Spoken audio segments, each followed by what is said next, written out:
Okorocha blasts Hope Uzodinma over the recent attacks in Imo State.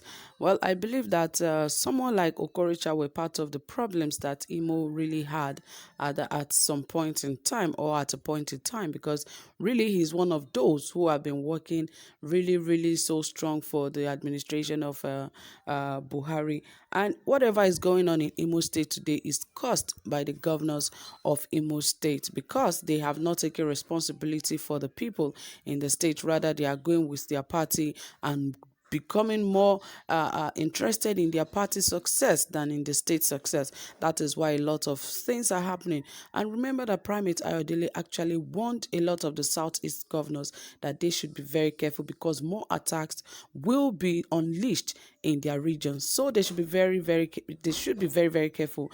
If they want their states to be peaceful, they should be very careful with the kind of words they use and with the kind of group they follow, because now their parties are actually the ones causing a lot of problem.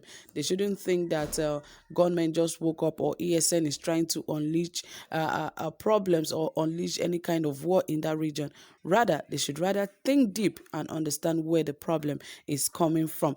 But really, why are they fighting? Because Okorocha and Hope Uzodinma, I really see no difference between these two people. But why are they really fighting about the attack that was unleashed in Imo State? Now, Okorocha is saying Hope Uzodinma is trying to politicize it. Well, he can say whatever he wants, he can call it whatever he wants, but more details I'll bring to you about all of this. But please, if you have not subscribed, ensure you hit the subscribe button and also give this video a thumbs up, and don't forget to hit the notification bell so that you can get updated anytime we drop a new video. All right, guys, without further ado, right here it says that the former governor of Imo State, Rochas Okorocha, has berated his successor, Hope Uzodinma, over the accusation that he was behind recent attacks by gunmen in the state.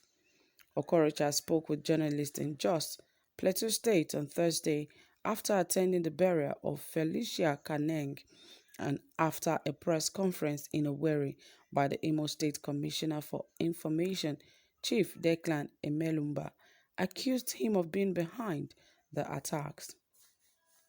He accused the governor of conjuring up false narrative to cover his incompetence and weakness in managing the affairs of Imo State. I don't think any sane politician can ask anyone to go and attack the police headquarters or correctional facilities. When somebody wants to escape from his own weakness in managing the state affairs, he will blame politicians. Which politicians? Okorocha, who represents Imo West Senatorial District, insisted that the attacks on police stations and the correctional facilities in the state were products of national poverty and injustice in Nigeria.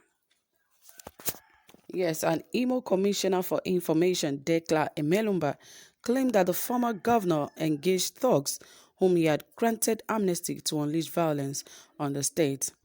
He said the aim was to force the federal government to declare a state of emergency in Imo.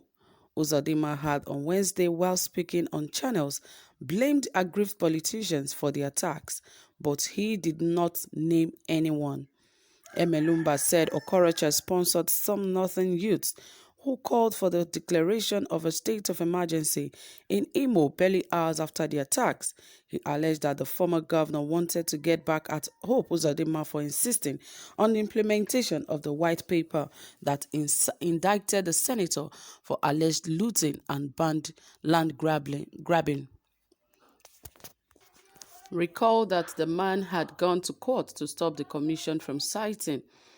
When that failed, he approached Governor Uzodinma to disband the panels. When that failed, he resorted to violence to repossess property government had sealed. That is the motive for the attacks, the commissioner said. According to him, Monday's attacks were orchestrated to portray Uzodinma as an incompetent governor, displaying a purported copy of a press statement by the Northern Youth, where they castigated Hope Uzodinma but praised Okorocha. Emelumba said it was not rocket science for people to know the person behind the attacks. He added that it was not coincidence that the former governor had not condemned the attacks. How come the former governor is not condemning the attacks, if not because it is his brainchild? The commissioner asked.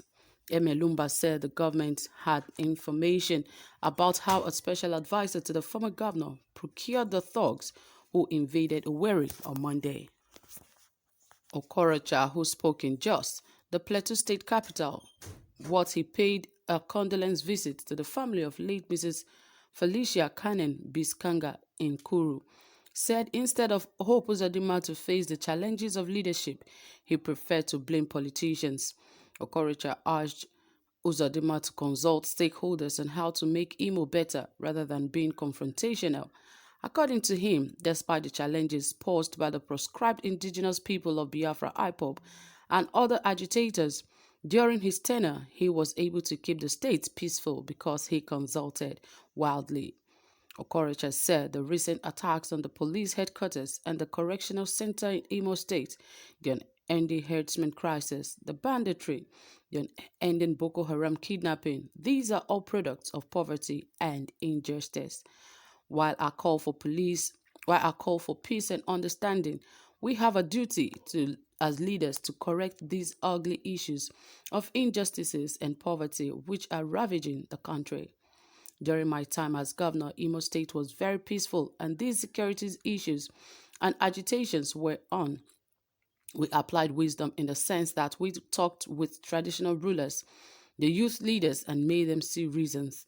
That is the way to go, engaging them with issues rather than this idea of bringing in Air Force and Army as a first measure. Whoever is saying politicians are involved is trying to politicize the whole thing. I don't think that any sane politician will go and ask youth to shoot at the police headquarters and all that. My message to him, Hope Uzodinma, is that he should face the challenge of leadership and consultation at this time. If the governor consulted me and said, "How did you handle IPOB during your time that there was peace in Imo State? How did you handle the issue of kidnapping? How did you handle the issue of agitators?" I would have told him, during my time, we collected more than 100 AK-47 rifles from youths who came for exchange willingly just by talking to them. We must always understand that these children are ours. We are overloading the military and the police in trying to help the situation when we have not tackled the issue of injustice in the country and the issue of poverty. As long as this continue in the form and shape they are going on, and as long as young men wake up in the morning and no job, and poverty are ravaging the system, there is little or nothing the armed forces can do because it is a growing thing. The young men are coming out of schools, they are not getting jobs. We must address those.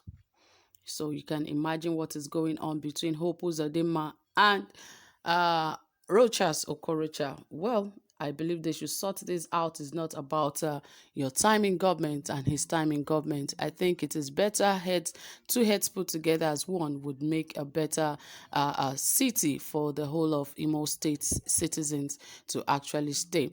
So guys, that is it from here. Please tell us what you think about what Rochas Okorocha said, and please drop a comment and don't forget to give this video a thumbs up.